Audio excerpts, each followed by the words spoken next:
¿Alguna vez te has preguntado qué hay dentro de un taladro? Pues aquí lo tienes. Un motor eléctrico con su inducido, bobinas de campo, carbones que transmiten la corriente y un sistema de engranajes que hacen girar la broca con toda su fuerza.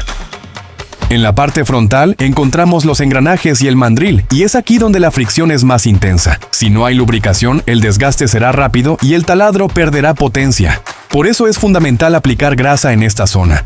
La grasa reduce el calentamiento, protege los engranajes y alarga la vida útil del equipo. En pocas palabras, un poco de grasa hoy te ahorra un taladro nuevo mañana. Así que ya lo sabes, cuidar tu herramienta es cuidar tu bolsillo. Dale mantenimiento y tu taladro trabajará como nuevo.